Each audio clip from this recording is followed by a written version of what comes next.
করি যে সেই প্রশ্নটি করতে পারবো, অর্থাৎ প্রশ্নগুলো আরবিতে কিভাবে করা হয়ে থাকে, আমরা এগুলোকে কিভাবে ব্যবহার করব, কোন অর্থে কোনটি ব্যবহার করব, কখন ব্যবহার করব, আজকে কিন্তু আমরা সেটি বিস্তারিত জানব। আর আজকের এই জানার পর থেকে তোমরা কিন্তু অবশ্যই তোমাদের বন্ধুদের সাথে এই প্রশ্ন উত্তরের মাধ্যমে আরবিতে কথাবার্তা বলা শুরু করবে। ঠিক আছে? তো চলো জেনে নেই আদাওয়াতে ইস্তেফাম কি কি।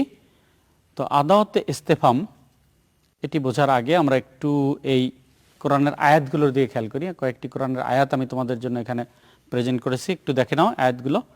মানজাল্লাজি ইয়াশফাউ ইনদাহু ইল্লা বিইذনি ক্বালা ইয়া মারইয়াম আন্না লাকি হাযা মাতা নাসরুল্লাহ আলা ইন্না নাসরাল্লাহি করিব ওমা আদরাকা মা লাইলাতুল কদর হাল আতাকা হাদিসুল গাশিয়া।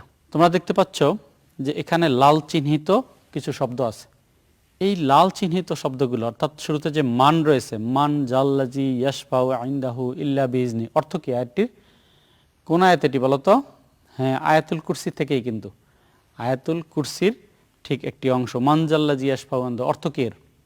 যে কে সেই সত্তা, কে আছে এমন কেউ যে ইয়াশফাউ ইনদাহু, তার কাছে, আল্লাহ রাব্বুল আলামিনের কাছে সুপারিশ করতে পারে, ইল্লা বিইذনি, তার অনুমতি ছাড়া। এমন কে আছে প্রশ্ন করা হচ্ছে। আল্লাহ নিজেই কিন্তু প্রশ্ন করছেন আমাদের যে এমন কে আছে তোমাদের মধ্যে বা কেউ যে আল্লাহর কাছে আল্লাহর সুপারিশ ছাড়া, আল্লাহর অনুমতি ছাড়া তার কাছে সুপারিশ করতে পারবে? আসলে এমন কেউই নেই। আল্লাহ সে কথাটি বলছেন এবং প্রশ্নটি কিন্তু আমাদেরকে করছেন, এবং সেই প্রশ্নটি করা হয়েছে মান শব্দ দ্বারা। বন্ধুরা, তার পরের আয়াতের অংশটাতে আমরা যাই। ক্বালা ইয়া মারইয়াম আন্না লাকি হাযা।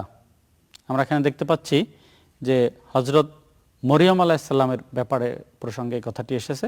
এখানে যখন হযরত জাকারিয়া আলাইহিস সালাম, যিনি হযরত মরিয়মের খালু ছিলেন, এই জাকারিয়া আলাইহিস সালাম হযরত মরিয়মের লালন পালনের দায়িত্ব পালন করতেন। তোমরা নিশ্চয়ই মরিয়ম আলাইহিস সালামের কিচ্ছা জানো, তার ঘটনা জানো।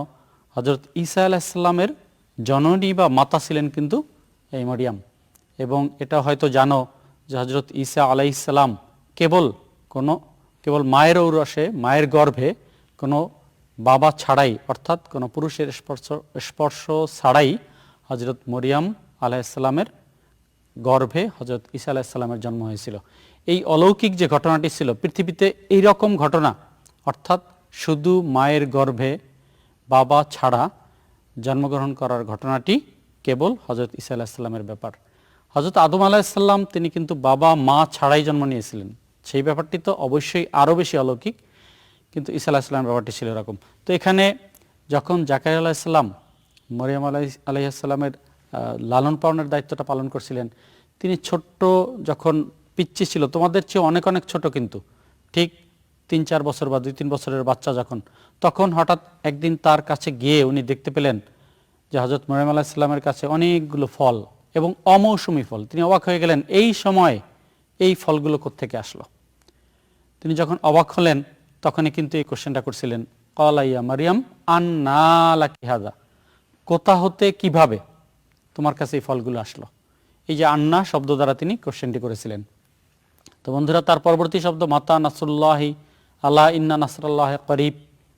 এখানে দেখতে পাচ্ছ মাতা শব্দ দ্বারা বলা হচ্ছে যে মাতা নাসরুল্লাহ, আল্লাহর সাহায্য কখন আসবে? আল্লাহর সাহায্য কখন আসবে? সাহাবায়ে কেরাম যখন বদরের যুদ্ধে অংশগ্রহণ করছিলেন তখন আল্লাহর কাছে বলছিলেন যে আল্লাহর সাহায্য কখন আসবে। রাসূল করিম সাল্লাল্লাহু আলাইহি ওয়াসাল্লাম বলছিলেন আল্লাহর সাহায্য কখন আসবে, আল্লাহ কখন সাহায্য করবেন?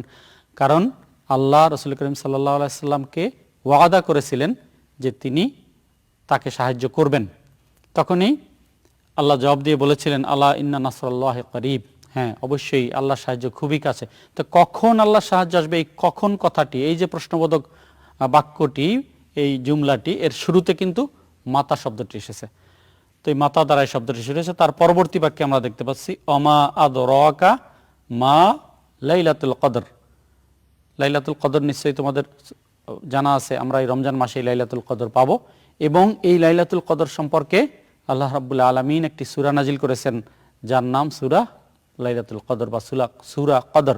সেই সূরা কদরের মধ্যেই আল্লাহ লাইলাতুল কদরের মহিমা সম্পর্কে, তার ফজিলত সম্পর্কে মানে এটা যে কত বেশি ফজিলতপূর্ণ সেটা বোঝার জন্য ধরুন একটি কোশ্চেন করেছেন যে আপনাকে কে অবগত করবে, কে জানাবে যে এটি কত বড় মহিমার অধিকারী।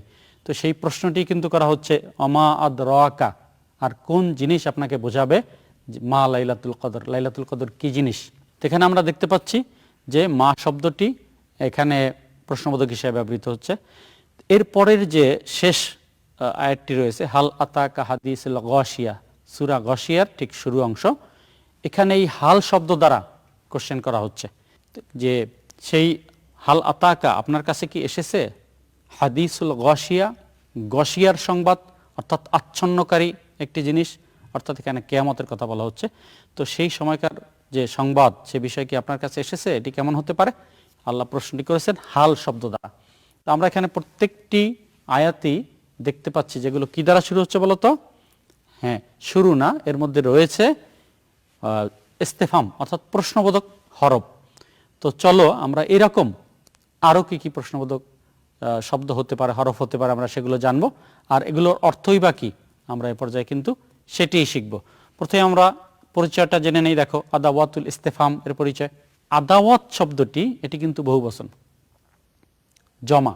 এর মুফরাদ বা এক বচন হচ্ছে আদাতুন। কি বলতো? আদাতুন। এই আদাতুনের বহুবচন হচ্ছে আদাওয়াত। আর আল ইস্তেফাম যে শব্দটি দেখতে পাচ্ছ, আর এই ইস্তেফাম শব্দটি হচ্ছে বাবে ইস্তেফালের মাজদার। কোন বাবের মাজদার? বাবে ইস্তেফাল, ইস্তেফআলুন, ইস্তেনসরুন, ঠিক সেই ওজনেই ইস্তেফহামুন। তো ইস্তেফাম এখানে কিন্তু ফা হা মিম এই তিনটি বর্ণ হচ্ছে মূলাক্ষর, আর তার সাথে হামজা সিন তা এগুলো অতিরিক্ত যুক্ত হয়েছে। ইস্তাফহামা ইয়াস্তাফহিমু অর্থ হচ্ছে প্রশ্ন করা। তো ইস্তাফহামা শব্দের অর্থ প্রশ্ন করা। মূল শব্দ ফাহেমা ইয়াফহামু, এটার অর্থ বোঝা। আর তলাবুল ফাহাম মানে বুঝতে চাওয়া, দ্যাট মিনস প্রশ্ন করা, এর মানে হচ্ছে ইস্তেফাম। তো আদাওয়াতে ইস্তেফাম মানে হচ্ছে প্রশ্নবোধক হরফ বা অব্যয়। তো এই প্রশ্নবোধক হরফ বা অব্যয়, দেখো সংজ্ঞাটা হচ্ছে যে সকল শব্দ দ্বারা কোনো কিছু সম্পর্কে প্রশ্ন করা হয়, অর্থাৎ কোনো কিছু জানতে চাওয়া হয়, ঠিক সেটিকে বলা হচ্ছে আদাওয়াতুল ইস্তেফাম। আর এই আদাওয়াতুল ইস্তেফাম এটি যে কোনো জুমলার শুরুতে বসে। এর জন্য সদরে কালাম অর্থাৎ কালাম বা বাক্যের শুরু অংশ এই শুরুতেই আসতে হবে। তোমরা নিশ্চয়ই ইংরেজি গ্রামার জানো। ইংরেজি গ্রামারে যে ইন্টারগেটিভ প্রোনাউনগুলো রয়েছে, ইন্টারগেটিভ প্রোনাউনগুলো কোথায় বসে বলো তো? হ্যাঁ, অবশ্যই শুরুতে বসে। কি সেগুলো? হট, হুইচ, হোয়ার, হোয়েন ইত্যাদি। ঠিক ওইগুলো যেরকম বাক্যের শুরুতে বসে, ঠিক আরবিতে আদাওয়াতে ইস্তেফামগুলো বাক্যের শুরুতে বসে। তো বন্ধুরা, আমরা কিন্তু এটা জানতে পারলাম যে আদাওয়াতে ইস্তেফাম কাকে বলা হয়, আর এটা যে বাক্যের শুরুতে বসে সেটাও কিন্তু আমরা দেখলাম। পরবর্তী কয়েকটি উদাহরণ দেখে দাও। লিমাজা গিবতা বিল আমস, কি অর্থ দাঁড়াচ্ছে বলতো? তুমি কেন গতকাল অনুপস্থিত ছিলে? যেমন তুমি গত ক্লাসে তুমি যদি অনুপস্থিত থেকে থাকো, তাহলে আমি বলতেই পারি লিমাজা গিবতা বিল আমস ফিল হাফলিল তেলিভি, এই অনুষ্ঠানে তুমি গতকাল কেন অনুপস্থিত ছিলে, আমি বলতে পারি। তো এই লিমাজা শব্দ দ্বারা কিন্তু আমি প্রোগ্রাম তোমাদেরকে সেই কোশ্চেনটি করতে পারবো। এরপরে দেখো কাম তালেবান ফিস ফাসলিকা। তোমরা সাধারণত বাংলায় জিজ্ঞাসা করো না তোমাদের উপরের ক্লাসের কোনো বন্ধুকে অথবা নিচের ক্লাসের কোনো বন্ধুকে, এই তোমাদের ক্লাসে কতজন ছাত্র? সেই কথাটি তুমি কিন্তু আরবিতে এভাবে বলতে পারো, কাম তালিবান ফি ফাসলিকা অথবা ফি সফিকা, তোমাদের ক্লাসে কতজন ছাত্র। এই যে কতজন, কত কথাটা, এটা কিন্তু প্রশ্নবোধক শব্দ, এবং আরবিতে এটি হচ্ছে কাম আর এটি হচ্ছে ইস্তেফাম। কাম তালিবান ফি ফাসলিকা। এরপরে যেটি রয়েছে সেটি হচ্ছে লিমান হাজাল কলাম, যে কলমটিকার। আমি একটি কলম হাতে নিয়েছি, এই কলমটিকার। তোমরা জিজ্ঞাসা করো না, হঠাৎ একটি কলম খুঁজে পেলে, তুমি নিচে পড়েছিল, তুমি তুলে নিয়ে জিজ্ঞাসা করলে এই কলমটিকার, কি বলবে আরবিতে তখন? লিমান হাজাল কলাম। কি বলবে? লিমান হাজাল কলাম। ঠিক এইভাবেই দেখো, লিমান অর্থ কার, অর্থাৎ মান মানে কে, তার সাথে লি শব্দ যুক্ত হয়ে লিমান অর্থ কার। এইভাবে করে কিন্তু আদাওয়াতে ইস্তেফামগুলো আসে।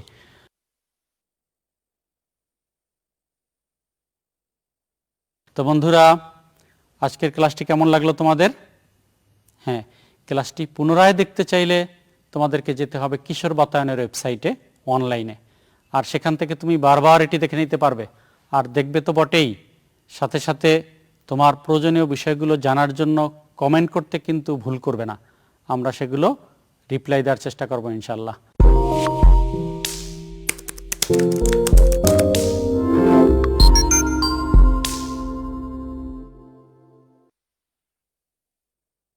তো বন্ধুরা, দেখা হবে পরবর্তী ক্লাসে। সে পর্যন্ত ভালো থাকো সবাই। আল্লাহ আমাদের সকলকে ভালো রাখুক, সুস্থ রাখুক, নিরাপদে রাখুক।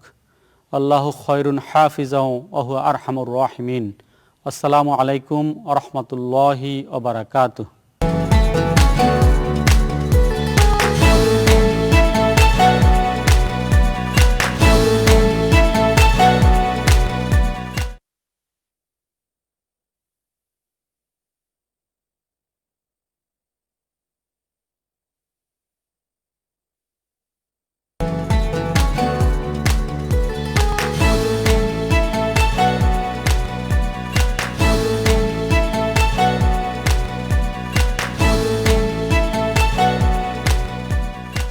আসসালামু আলাইকুম ওয়া রাহমাতুল্লাহি ওয়া বারাকাতুহু।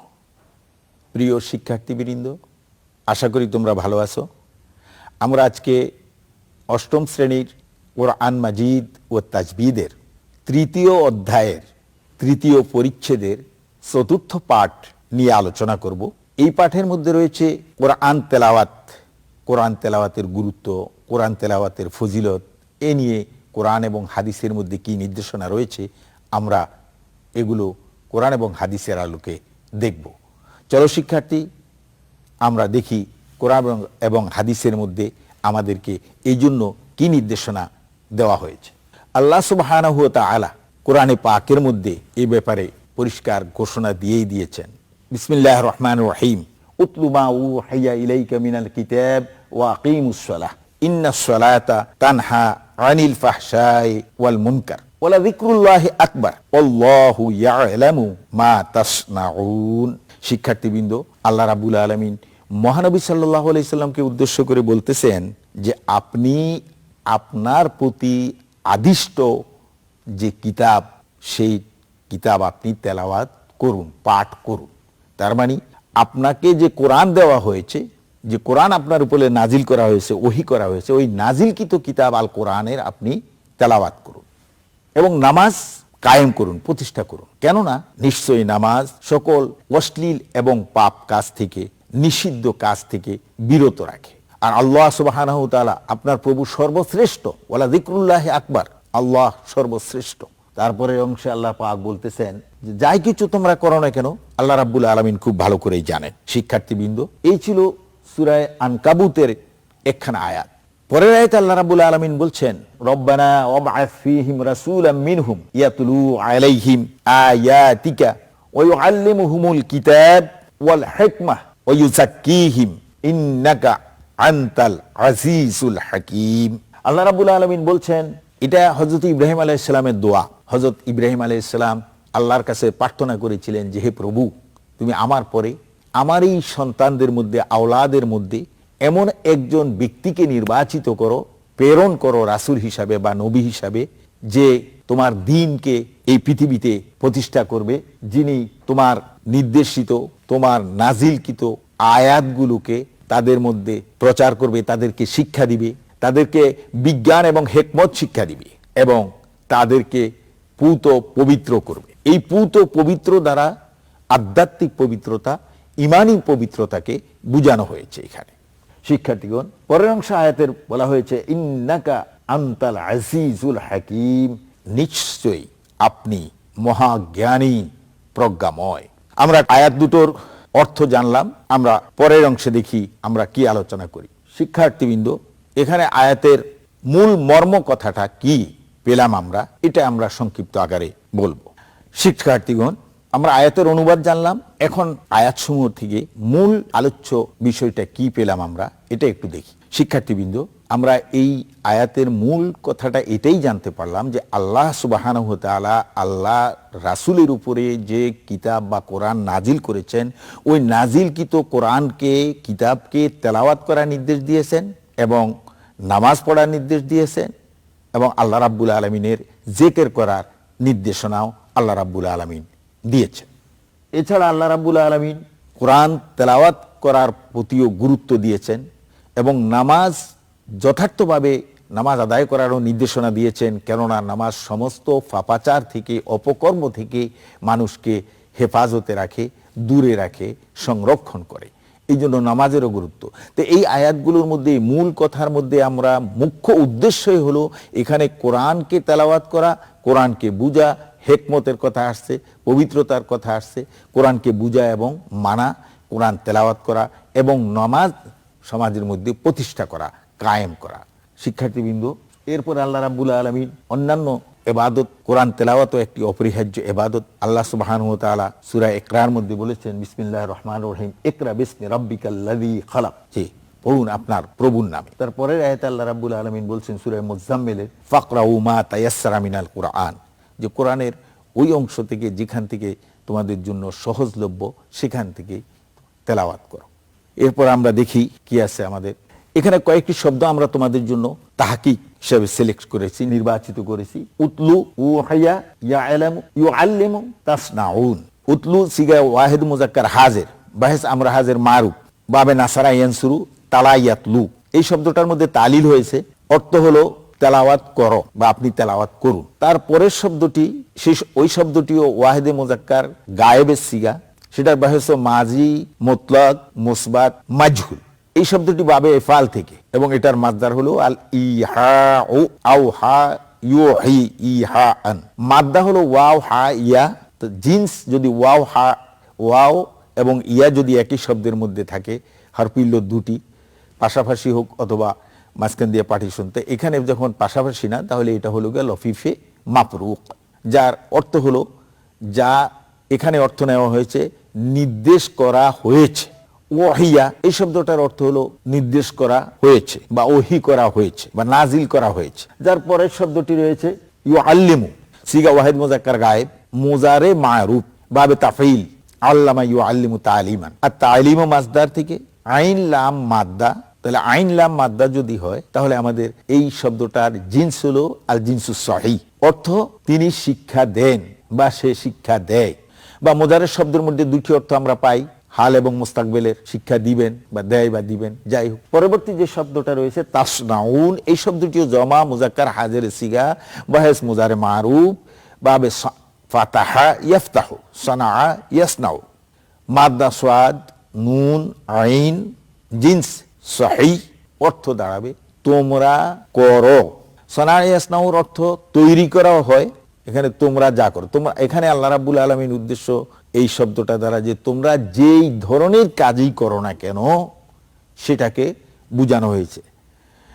শিক্ষার্থীবৃন্দ, এই চারটি শব্দের তাহকিক আমরা এখানে আলোচনা করলাম। আরো কিছু শব্দ এখানে এই আয়াতগুলোর মধ্যে, এই হাদিসের মধ্যে রয়েছে, তোমরা সেখান থেকে তাহকিক শিখবে এবং তাহকিকের চর্চা করবে, এটাই আমরা কামনা করি। আমরা এবার পরবর্তী আলোচনায় যাব। এখানে আমরা এই ইন্নাস সালাতা তানহা আনিল ফাহশাই ওয়াল মুনকার তারকিবের জন্য এই আয়াতখানা নিয়ে এসেছি। আমরা এখান থেকে একটু তারকিব শিখব। আমরা যদি দেখি, ইন্না হরফে মুসাব্বা বিল ফাইল, আস-সালাতা ইন্নার ইসমে ইন্না, তানহা ফাইলটি ফাইল বা ফাইল, তানহার ফাইলের মধ্যে একটা জমির রয়েছে হিয়া, ওটার ফাইল, তাহলে আমরা বলবো তানহা ফাইল বা ফাইল। এরপরের শব্দটি আছে আন, আর আমরা জানি আন হরফে জার, আর হরফে জার যখন আসছে তারপরে যেটা থাকবে সেটা আপনার মাজরুর হবে।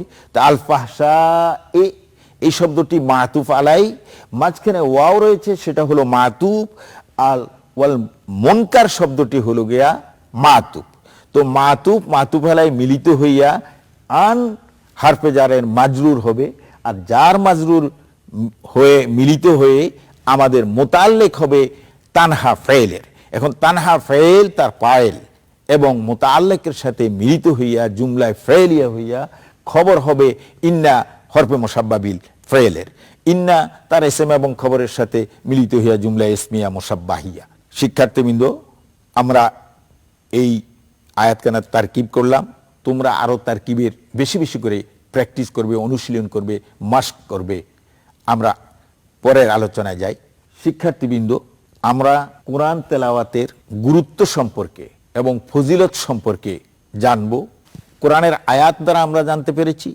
এখন মহানবী সাল্লাল্লাহু আলাইহি ওয়াসাল্লামের হাদিসের মাধ্যমে আমাদের জন্য এ ব্যাপারে কি নির্দেশনা রয়েছে আমরা একটু সেটা দেখব।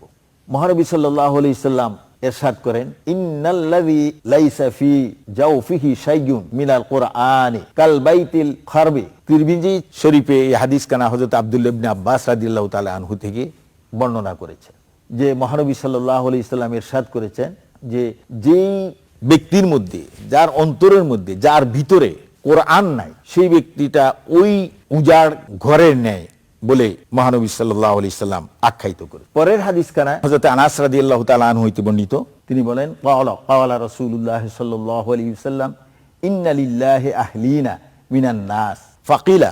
তো মহানবী সাল্লাল্লাহু আলাইহি সাল্লামকে প্রশ্ন করা হলো, আল্লাহর আবার আহল কারা? তখন মহানবী সাল্লাল্লাহু আলাইহি সাল্লাম বললেন, আহলুল্লাহি আহলুল কোরআন হুম আহলুল্লাহি। যে মহানবী সাল্লাল্লাহু আলাইহি সাল্লাম বললেন আল্লাহর আহল হলো ওই ব্যক্তিরা যারা আহলুল কোরআন, তার মানে যারা কোরআন নিয়ে, কোরআন তেলাওয়াত করে, কোরআন নিয়েই যাদের আপনার চিন্তা গবেষণা, কোরআনের উপরে যাদের আমল, কোরআন অনুযায়ী জীবন যাপন, তারাই হলো কোরআনের আহেল এবং তারা হলো আল্লাহর আহেল। শিক্ষার্থীবৃন্দ, এই হাদিস কানা হযরত মাসনাদে আহমদ থেকে নেওয়া। পরের একখানা হাদিস মুসলিম শরীফের। এই হাদিসের অর্থ হলো মহানবী সাল্লাল্লাহু আলাইহি সাল্লাম ইরশাদ করেছেন, তোমরা কেন কোরআন তেলাওয়াত করো, কেননা কোরআন কাল কিয়ামতের দিন তোমাদের জন্য সুপারিশ করবে। শিক্ষার্থীবৃন্দ, আফজালুল ইবাদাতে কিরাআতুল কোরআন, নফল ইবাদতের মধ্যে সবচেয়ে উত্তম ইবাদত হলো আল্লাহ পাকের কোরআন তেলাওয়াত করা। আল্লাহ রাব্বুল আলামিন বলেছেন, মহানবী সাল্লাল্লাহু আলাইহি সাল্লাম বলেছেন, নবীজির হাদিস এইখানেও, এটাও আমরা একখানা হাদিস তোমাদের সামনে উপস্থাপন করতেছি। ইকরাউল কোরআন ফাইন্নাল্লাহা লা ইউআযিবু কলবান। যে এই হাদিস খানার মধ্যে বলা হয়েছে যে তোমরা কোরআন তেলাওয়াত করো, তার মানে কোরআন পড়ো। আল্লাহ রাব্বুল আলামিন ওই ব্যক্তিকে শাস্তি দিবেন না যার মনের ভিতরে, যার সিনার ভিতরে কোরআন রয়েছে এবং যে কোরআন অনুযায়ী জীবন যাপন করে, কোরআন অনুযায়ী চলে।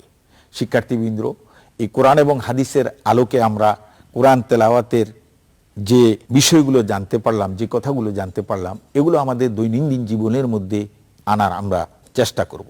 এই হাদিসখানার মধ্যে আমরা জানতে পারলাম যে মহানবী সাল্লাল্লাহু আলাইহি সাল্লাম ইরশাদ করেছেন, আল্লাহ রাব্বুল আলামিন কিয়ামতের দিন ওই ব্যক্তিকে শাস্তি দিবেন না যেই ব্যক্তির অন্তর কোরআনকে আয়ত্ত করে নিয়েছে। তার মানে কি, যে তার অন্তরে সে কোরআনকে ধারণ করেছে, কোরআনের ধারক এবং বাহক, এবং কোরআন নিয়েই সে আলোচনা, চিন্তা, গবেষণা, কোরআন তেলাওয়াত করে, কোরআনের হুকুম আহকাম অনুযায়ী জীবন যাপন করে এবং কোরআনকে সমাজের মধ্যে প্রতিষ্ঠা করার জন্য তৎপর থাকে, চেষ্টা করে এবং কোরআনের খেলাফ কখনো কোনো কাজ, কোনো আমল করে না, নিজের জীবনকেও কোরআন অনুযায়ী পালিত করে। এক কথায় আল্লাহ রাব্বুল আলামিনের নির্দেশনা যেভাবে কোরআনে রয়েছে সেইভাবে সে জীবন যাপন করে, তারাই কোরআনের আহল, তার অন্তরেই কোরআনকে আয়ত্ত করে নিয়েছে। এই ব্যক্তিকে আল্লাহ রাব্বুল আলামিন কিয়ামতের দিন শাস্তি দেবেন না। এবার আমরা দেখি যে এই কোরআন এবং হাদিসের আলোচনা থেকে আমরা কি শিখতে পেলাম, কি শিক্ষা গ্রহণ করলাম। এই আয়াত এবং হাদিসের থেকে আমরা শিক্ষা নিলাম যে কোরআন তেলাওয়াত করা খোদাই নির্দেশ, যে আল্লাহ রাব্বুল আলামিন নিজেই আমাদেরকে কোরআন তেলাওয়াত করার নির্দেশ দিয়েছেন। এবং আরো আমরা এখানে জানতে পারলাম যে সালাত কায়েম করা ফরজ। আর একটু বিষয় আমরা জানতে পারলাম যে অবশ্যই অবশ্যই সালাত বা নামাজ মানুষকে সকল গর্জিত, সকল নিষিদ্ধ, অশ্লীল, খারাপ কাজ, অসামাজিক কাজ, এক কথায় অবৈধ যত কাজ রয়েছে, চাই সেটা সামাজিক দৃষ্টিকোণ থেকে হোক, চাই আপনার ধর্মীয় দৃষ্টিকোণ থেকে হোক, সকল অপকর্ম থেকে এই নামাজই একমাত্র মানুষকে পুত পবিত্র রাখতে পারে, বিরত রাখতে পারে। এটা মহান রাব্বুল আলামিনের ঘোষণা। তাই আমাদের সকলকে নামাজের প্রতি আরো আগ্রহী হতে হবে এবং নামাজ নিজে পড়া এবং পরিবারের মধ্যে, সমাজের মধ্যে নামাজ প্রতিষ্ঠা করতে হবে, যাতে করে এই নামাজের মাধ্যমে আমরা সকল খারাপ কাজ থেকে বিরত থাকতে পারি। আরো আমরা জানতে পারলাম জিকির আল্লাহ রাব্বুল আলামিনের সর্বশ্রেষ্ঠ ইবাদত।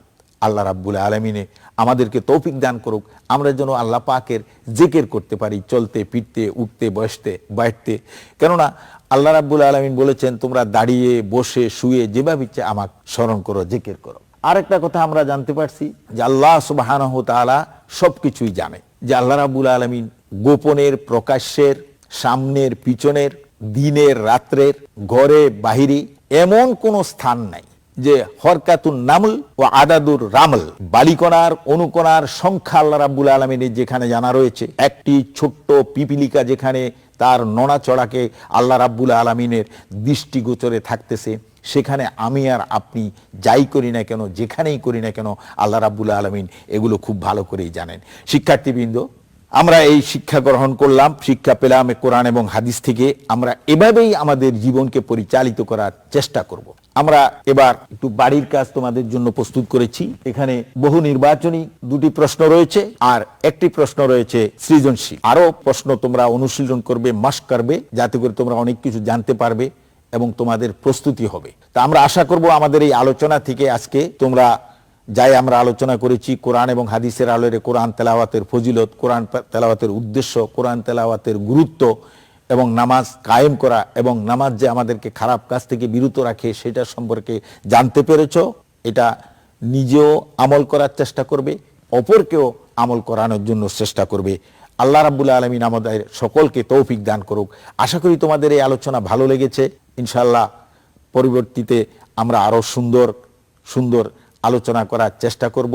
এই বিষয়ে যদি তোমাদের কিছু জানার থাকে বা কোনো প্রশ্ন করার থাকে, তোমরা ভিজিট করবে আমাদের কিশোর বাতায়ন। সেখানে তোমরা এই আলোচনা বা এই ক্লাসটিকে পুনরায় দেখতেও পাবে এবং তোমার যদি কোনো প্রশ্ন থাকে সেই প্রশ্ন করবে এবং তোমার সেই প্রশ্নের উত্তর দেওয়া হবে।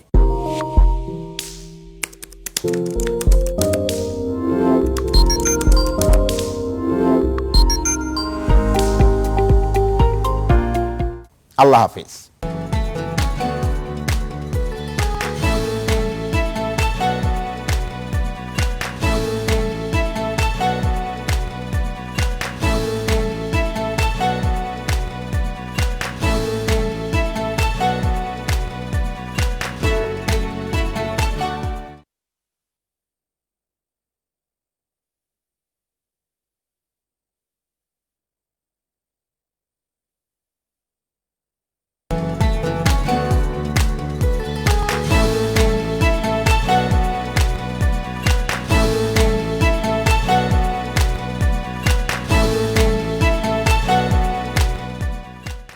সুপ্রিয় শিক্ষার্থীবৃন্দ, আসসালামু আলাইকুম ওয়া রাহমাতুল্লাহি ওয়া বারাকাতুহু। আলহামদুলিল্লাহি রাব্বিল আলামিন ওয়াসসালাতু ওয়াসসালামু আলা আশরাফিল আমবিয়া ওয়াল মুরসালিন ওয়া আলা আলিহি ওয়া সাহবিহি আজমাইন।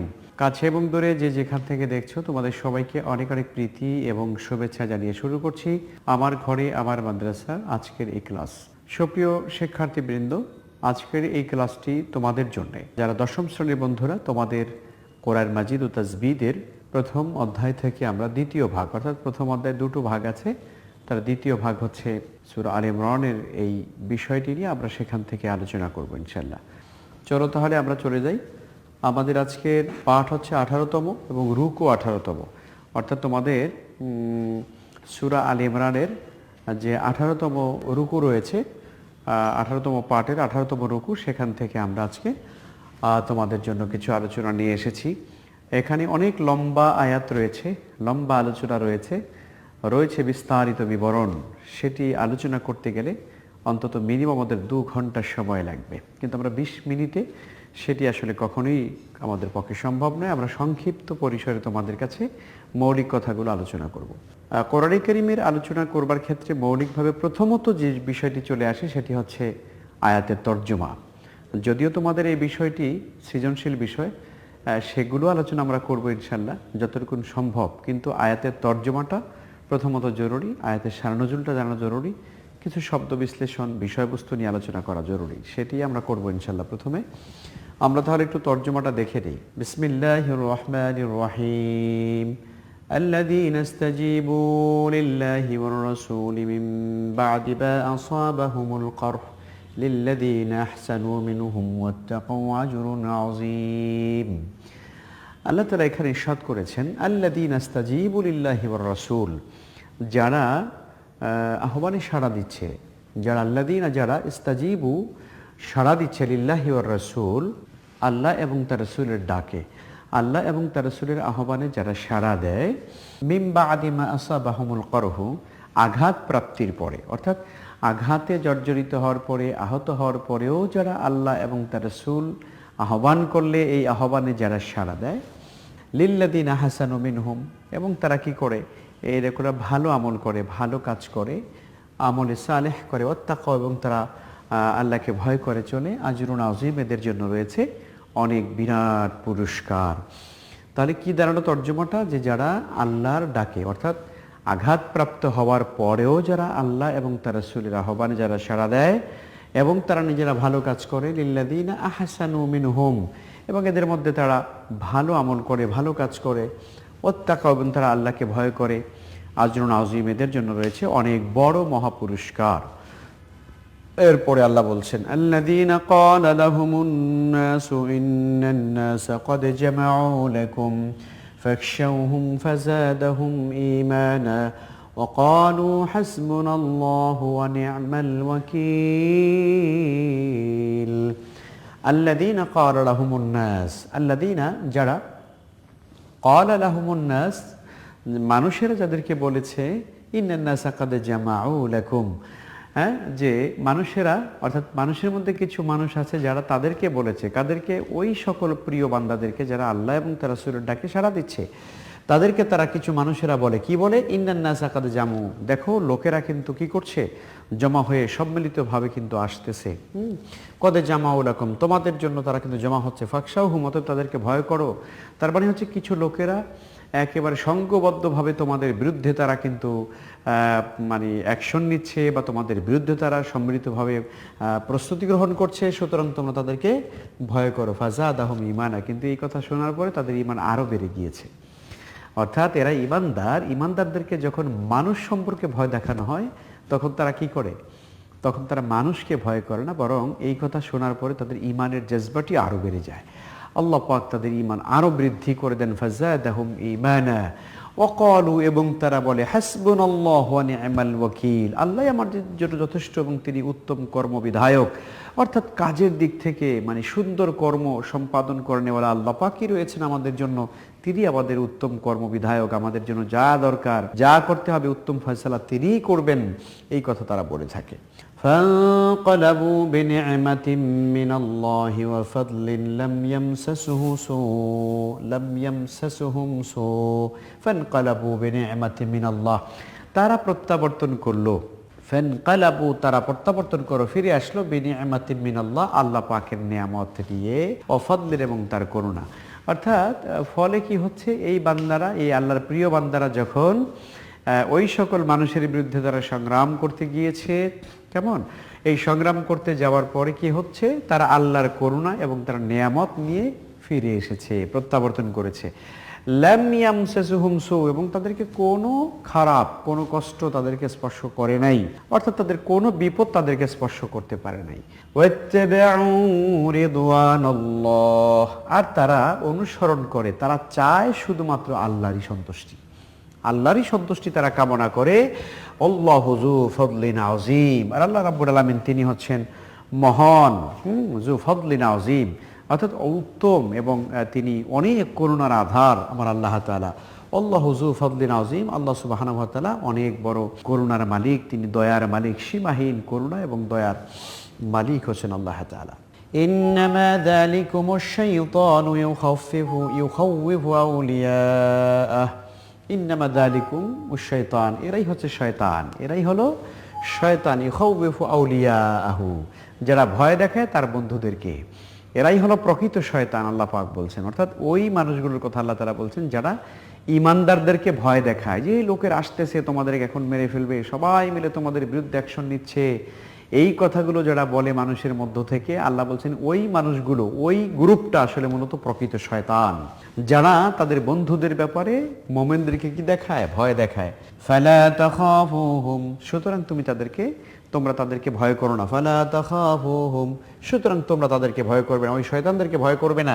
আখাফুনি ইন কুনতুম মুমিনিন, বরং তোমরা যদি প্রকৃত ঈমানদার হয়ে থাকো তাহলে তোমরা আমাকেই ভয় করো। ফালা তাখাফুহুম, তাদেরকে ভয় করবে না।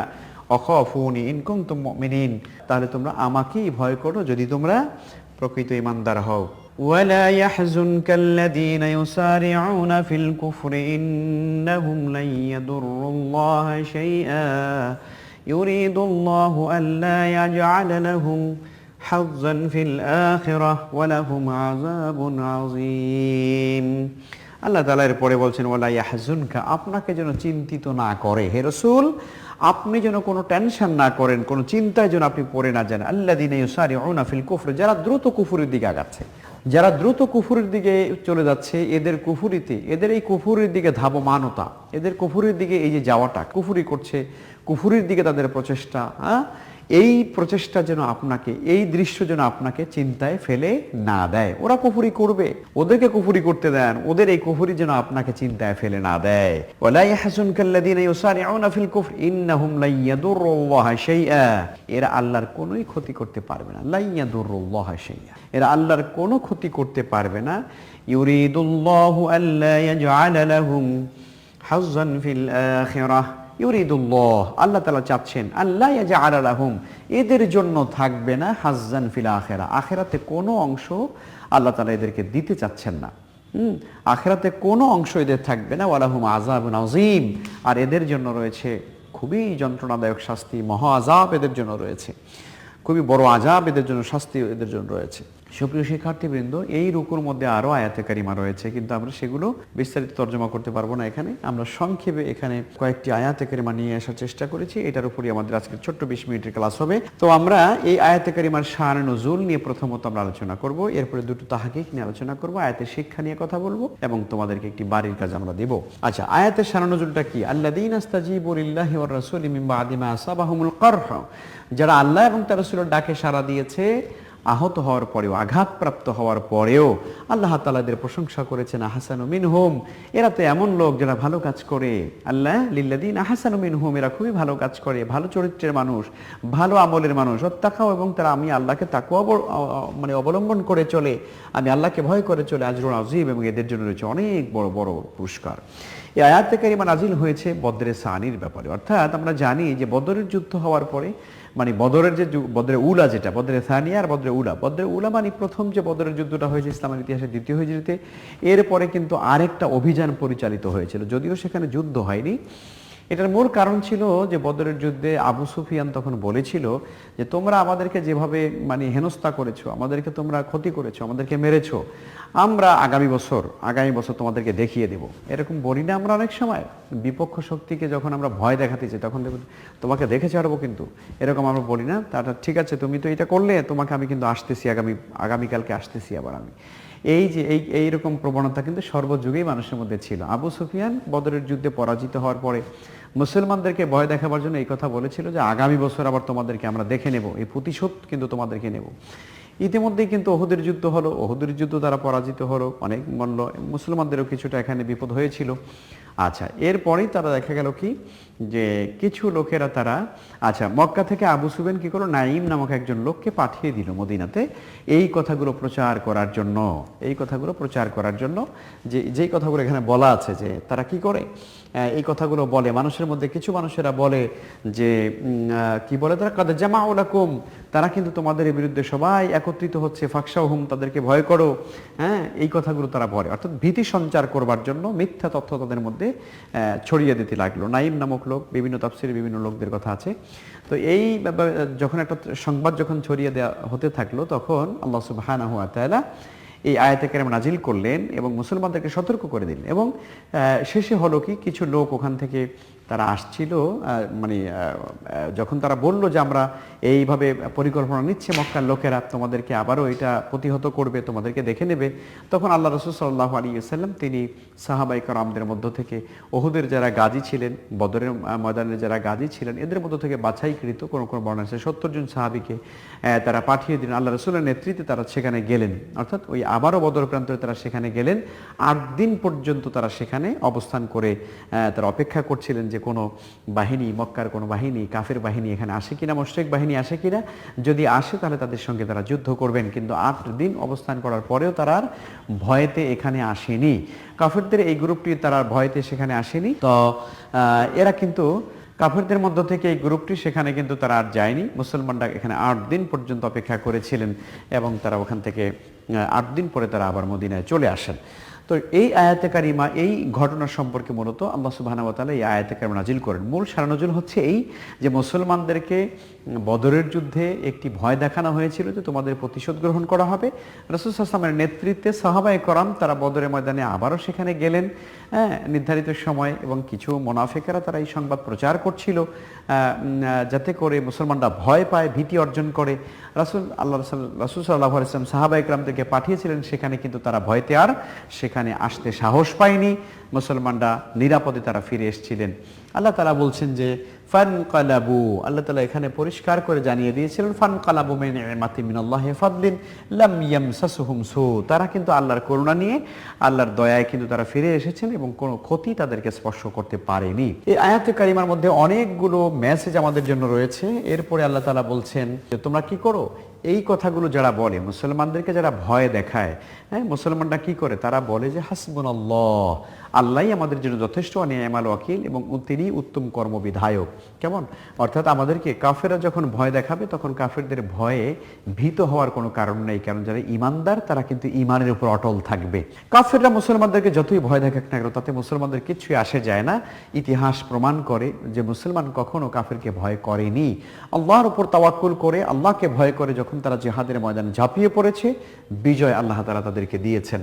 এই জন্য আল্লাহ তাআলা বলছেন যে জালিকুম ইন্নামা যালিকুমুশ শাইতানু ইউখাফিফু আউলিয়াহু, মানে এই লোকদের মধ্যে যারা মুসলমানদেরকে ভয় দেখাচ্ছিল এবং মিথ্যা সংবাদ যারা প্রচার করছিল যে তোমাদের প্রতিশোধ নেওয়া হবে ইত্যাদি ইত্যাদি, এই কথাগুলো যারা বলছে আল্লাহ তাআলা বলছেন এরা শয়তান। অর্থাৎ মুসলিমদের মধ্যে যারা ভীতির সঞ্চার করে, কোরআনের ভাষায় তাদেরকে শয়তান বলা হচ্ছে।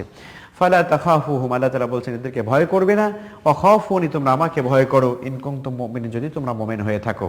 এখানে পরবর্তী আয়াতে আল্লাহ তাআলা তার রাসূল সাল্লাল্লাহু আলাইহি ওয়াসাল্লামকে একটা গাইডলাইন দিয়েছেন, হে রাসূল, কাফিরদের মধ্যে যে সমস্ত মানে লোকেরা কুফরি করে, মুশরিকদের মধ্যে, কাফিরদের মধ্যে যারা কুফরি করে, দ্রুত কুফরির দিকে এগিয়ে যায়, ইসলামের বিরোধিতা করে, কেমন ইসলামকে মূলোৎপাটিত করবার জন্য যারা ষড়যন্ত্র করে, কাজ করে, এদের এই কুফরি কাজগুলো যেন আপনাকে কখনো চিন্তায় ফেলে না দেয়। ওরা কুফরি করতে থাকুক, ওদের এই কাজ নিয়ে আপনার কোনো টেনশন করতে হবে না। বরং আল্লাহ তাআলা চান, খুবই গুরুত্বপূর্ণ একটা মেসেজ এখানে, ইউরিদুল্লাহু আল্লাহ ইয়াজআলা লাহুম হাজ্জান ফিল আখিরা, আল্লাহ তাআলা চান যে ওদেরকে আখিরাতে কিছুই দেবেন না। তাহলে পৃথিবীতে যারা আসলে মূলত ইসলামের বিরোধিতা করে, ইসলামের যারা মানে সর্বনাশ করার চেষ্টা করে, মুসলমানদেরকে যারা কষ্ট দেয়, ইসলামের যারা নানানভাবে বিরোধিতা করে, কেমন, এবং ব্যক্তিগতভাবেও যখন তারা মানে ইসলামকে পরিপালন করে না, কুফরির মধ্যে লেগে থাকে, আল্লাহ তাআলা বলছেন কি এদেরকে আমি দুনিয়াতেই দিতে চাই, এদেরকে আখিরাতে কোনো অংশ আমি দেব না। এই জন্য দুনিয়াতে খুব প্রভাব প্রতিপত্তি, ক্ষমতা, একটা পাওয়ার, তারপরে আপনার অর্থ সম্পদ, এইভাবে করে আরো যা কিছু আছে, এটা দিয়ে আনন্দিত হওয়ার কোনো কারণ নাই। প্রিয় শিক্ষার্থীবৃন্দ, এখান থেকে শিক্ষা নিতে হবে আমাদেরকে যে এটা আনন্দিত হওয়ার কোনো কারণ নাই, বরং এটা দিয়ে মনে করতে হবে আমাদেরকে যে আমাদের মানে ওই সকল লোকদের পরকালে কোনো অংশ নাই। দুনিয়াতে যারা আজকে কষ্ট করছে ইমানের কারণে, মুসলিম হওয়ার কারণে যারা বিপদে পড়ছে, আল্লাহ তাআলা হয়তো সাময়িকভাবে এদের একটু মুসিবত দিবেন, কিন্তু পরকালে এদের জন্য চূড়ান্ত সফলতা আল্লাহ তাআলার কাছে অপেক্ষা করছে। আর ওদের জন্য আছে ওয়ালাহুম আযাবুন আযীম, খুব বিরাট আযাব এদের জন্য অপেক্ষা করছে। প্রিয় শিক্ষার্থী বন্ধুরা, আমরা তরজমা এবং শারনজুল নিয়ে আলোচনা করলাম। এবারে আমরা দুটো শব্দের তাহকিক আমরা দেখব। এখানে একটি শব্দ আমরা লিখেছি আসাবাহুম, এখানে শব্দটি আসছে এই আয়াতে কারিমার মধ্যে আসাবাহুম। এই আসাবাহুম শব্দটি নিয়ে আমরা এখন বিশ্লেষণ করব। আসাবাহুমের মধ্যে আসাবাহুম এর হুম, যেটা হুম হচ্ছে জমিরে মানসুবে মুত্তাসিল, কারণ আমরা জানি আসাবাহুম তাদেরকে মানে আসাবাহুম তাদেরকে কি করা হয়েছিল, মানে আঘাত করেছিল। আসাবা আঘাত করেছে, হুম মানে তাদেরকে, তাহলে এটি মূলত জমিনে মানসুবে মুত্তাসিল হয়েছে, এটা মাফুলের জায়গায় আছে।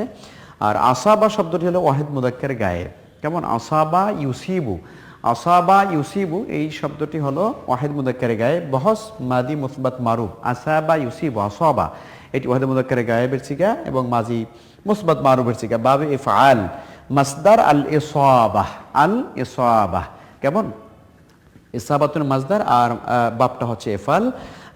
মাদ্দা হচ্ছে সৌবুন, সদ ওয়াও বা, সৌবুন জেন্সে আজওয়াফ ওই, কারণ আমরা জানি যে মাদ্দা বা মূল অক্ষরের মাঝখানে যদি কি থাকে, হরফে ইল্লাত থাকে, তাহলে সেটাকে কি বলা হয়, এটাকে মুতাল বলা হয়। আর যদি ওয়াও থাকে তাহলে আজওয়াফি ওয়াবি হয়ে যায়, তাই না? আর ইয়া থাকলে আজওয়াফি ইয়াই, মাঝখানে যেটা থাকে সেটাকে আজওয়াব বলা হয়। প্রথমে হলো নাকেস, আজওয়াব, মেসাল, আজওয়াব, নাকেস, তাই না? আচ্ছা, প্রথম কলেমায় যদি হরফে ইল্লাত থাকে তাহলে সেটাকে মেসাল বলা হয়। আইন কলেমায় যদি হরফে ইল্লাত থাকে তাহলে সেটাকে আজওয়াব বলা হয়। ওয়াও থাকলে আজওয়াফি ওয়াবি, ইয়া থাকলে আজওয়াফি ইয়াই।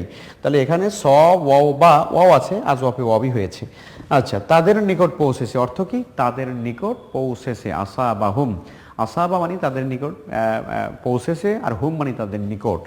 আচ্ছা, এই শব্দটি তাহাকিক তোমরা ভালোভাবে একটু ধরার চেষ্টা করো। আমি আবারও বলছি, হুম হচ্ছে জমিরে মানসুবে মুত্তাসিল, সিগা ওয়াহিদ মুযাক্কারে গায়েব, বহস মাদি মুসবাত মারুফ, বাবে ইফআল, মাসদার আল ইসাবা, মাদ্দা সও ওয়াও বা, সোয়াদ ওয়াও বা, জেন্সে আজওয়াফে ওয়াবি, অর্থ হচ্ছে তাদের নিকট পৌঁছেছে। আরেকটি শব্দ বিশ্লেষণ আমরা এখানে নিয়ে এসেছি, আহসানু। এখানে কিন্তু শব্দটি রয়েছে এখানে, যে আল্লাহ তাআলা বলছেন লিল্লাযিনা আহসানু। কেমন অনেক শব্দ রয়েছে, প্রত্যেকটা শব্দের বিশ্লেষণ করার সুযোগ রয়েছে, কিন্তু আমরা একটা শব্দের বিশ্লেষণ করছি, আহসানু।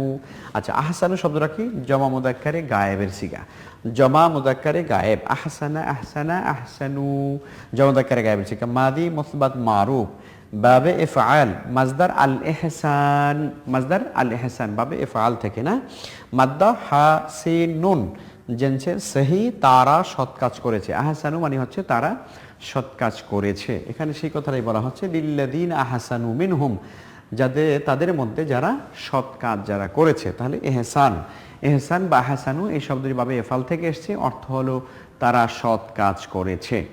তো প্রিয় শিক্ষার্থীবৃন্দ, আমরা এই আয়াতে কারিমা থেকে কয়েকটি জিনিস আমরা জানলাম। এক নম্বর বিষয় হচ্ছে তরজমা, দ্বিতীয়ত আমরা এখানে জানলাম দুটো শব্দের তাহাকিক। এখন আমরা চলে যাই এই আয়াতে কারিমার মধ্যে আসলে আমাদের জন্য কি শিক্ষা রয়েছে, শিক্ষাটা আমরা আমাদের বাস্তব জীবনে কিভাবে প্রতিফলিত করব।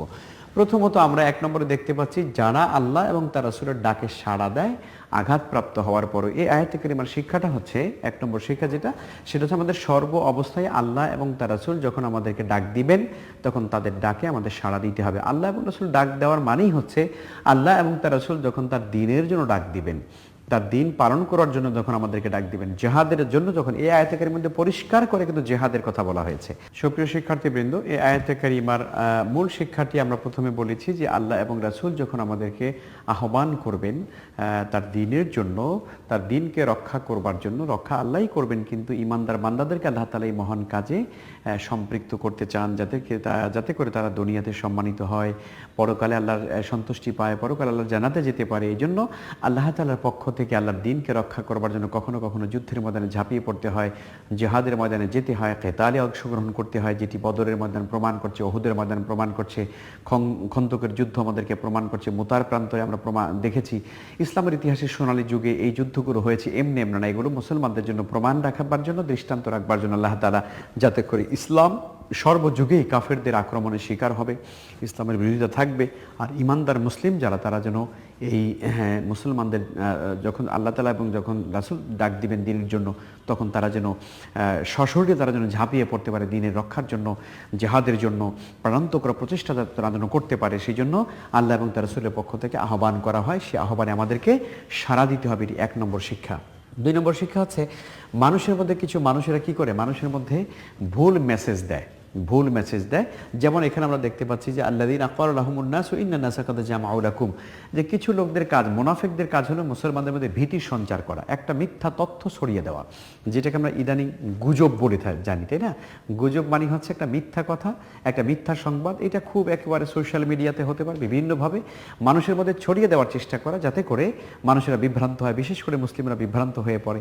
এই জন্য এই গুজবে কখনো কান দেওয়া যাবে না। বিশেষ করে ইমানদারদেরকে যখন কেউ ভয় দেখাতে চাইবে, তখন আসলে তাকে ভয় করা যাবে। আল্লাহ তাআলা বলছেন যে এক্ষেত্রে তোমরা কি করো, তাদেরকে ভয় করো না। সুপ্রিয় শিক্ষার্থী বন্ধু, এই আয়াতে কারিমার শিক্ষা হচ্ছে যে কখনোই কাফেরদেরকে ভয় করা যাবে না, সবসময় আল্লাহ সুবহানাহু ওয়া তাআলাকে ভয় করতে হবে। এটি একটি শিক্ষা আমাদের জন্য। আর আরেকটি শিক্ষা হচ্ছে যে যুদ্ধের ময়দানে যখন আল্লাহর বান্দারা যাবে, তখন আল্লাহ তাআলা তাদেরকে করুণা এবং রহমত দিয়ে তাদেরকে ফিরিয়ে দেবেন। এটি আমাদেরকে জানতে হবে। শয়তানদের বন্ধুদেরকে কখনো ভয় করা যাবে না, এটি একটা ব্যাপার। আরেকটি হচ্ছে যে আল্লাহ রাসূলকে আল্লাহ তাআলা শিক্ষাটা দিয়েছেন, এই নসিহত আল্লাহ তাআলা পরামর্শ করেছেন যে কাফেররা যখন কুফরি করে, কুফরি যেন আপনাকে কখনো চিন্তায় ফেলে না দেয়, বরং আপনি আপনার আল্লাহর উপর তাওয়াক্কুল করুন, আপনি আপনার মনিবের রবের উপর তাওয়াক্কুল করে থাকুন। ওরা যা করে করুক, ওদের দুনিয়াতে কোনো অংশ মানে আখিরাতে কোনো অংশ নেই। দুনিয়াতে ওরা হয়তো অবাধ্যতা করবে, অনেক কিছু করবে, আখিরাতে ওরা জাহান্নামে যেতে পারবে, মানে জান্নাতে যেতে পারবে না। ওদের জন্য আলাহুম আযাবুন আযীম রয়েছে, চিরন্তন একেবারে জাহান্নাম, বিশাল যন্ত্রণাদায়ক শাস্তি, বড় আযাব ওদের জন্য অপেক্ষা করছে। কাজেই আপনি কখনো পেরেশান হবেন না। তো এই আয়াতে কারিমার শিক্ষাগুলো আমরা এভাবে করে চিন্তা করতে পারি। তো সুপ্রিয় শিক্ষার্থীবৃন্দ, তাহলে আজকের এই পাঠ থেকে আমরা অনেক কিছু শিখেছি আলহামদুলিল্লাহ। খুবই সুন্দর একটি অধ্যায় আমাদের জন্য, 18তম রুকুটি। এটি তোমরা আরও সুন্দর করে বিস্তারিতভাবে পড়ার চেষ্টা করবে। তোমাদের জন্য এখন আমরা একটা বাড়ির কাজ তুলে দেবো, সেটি তোমরা খাতায় তুলে তোমরা প্রস্তুত করবে। তোমাদের যখন ক্লাস শুরু হবে তখন তোমাদের শিক্ষকের কাছে এই বিষয়টি দেখিয়ে তোমরা সংশোধন করে নেওয়ার চেষ্টা করবে। আমরা তোমাদের জন্য একটি বাড়ির কাজ রেডি করব। সুপ্রিয় শিক্ষার্থীবৃন্দ, তোমাদের জন্য আমরা একটি বাড়ির কাজ রেডি করেছি, এটি তোমরা খাতায় তুলে নাও। আমরা লিখেছি এখানে বাড়ির কাজ হিসাবে 18তম রুকুর আয়াতসমূহের শিক্ষা বর্ণনা করো। অর্থাৎ আমরা আজকের যে পাঠটি পড়েছি সেটি ছিল আমাদের কোরআনে কারীমের সূরা আল ইমরানের 18তম রুকুর 18তম পাঠ। তো এই 18তম রুকুতে যেই যে বিষয়গুলো আল্লাহ তাআলা আলোচনা করেছেন, কি কি শিখতে আমরা পেরেছি, তার শিক্ষাটা কি আমাদের মানব জীবনে, সেই শিক্ষাগুলো তোমরা তোমাদের ভাষায় এখানে আলোকপাত করবে। এটি হচ্ছে তোমাদের আজকের বাড়ির কাজ।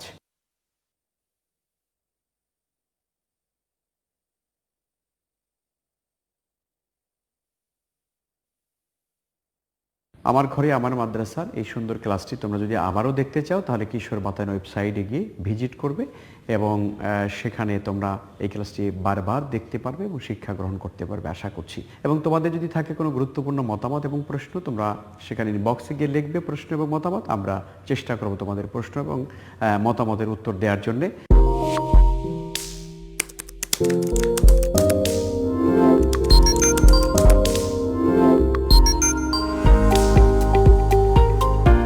প্রিয় শিক্ষার্থীবৃন্দ, আমরা আজকের এই পাঠ থেকে যা শিখেছি সেটি আমরা আমাদের জীবনে বাস্তবায়িত করার চেষ্টা করব, এই আহ্বান তোমাদেরকে জানাচ্ছি। এবং সেই সঙ্গে তোমরা তোমাদের অবসর সময়কে সুন্দরভাবে লেখাপড়ার মধ্য দিয়ে কাটাবে, এই পরামর্শ তোমাদেরকে দিচ্ছি। আল্লাহ তাআলা আমাদের সবাইকে সেই তৌফিক দান করুন। তাহলে আজ এ পর্যন্তই, দেখা হবে ইনশাআল্লাহ তাআলা আগামী কোনো ক্লাসে নতুন কোনো পাঠ নিয়ে। আল্লাহ তোমাদের সবাইকে নিরাপদে রাখুন, সুস্থ রাখুন, ভালো রাখুন। আল্লাহ হাফেজ। আসসালামু আলাইকুম ওয়া রাহমাতুল্লাহি ওয়া বারাকাতুহু।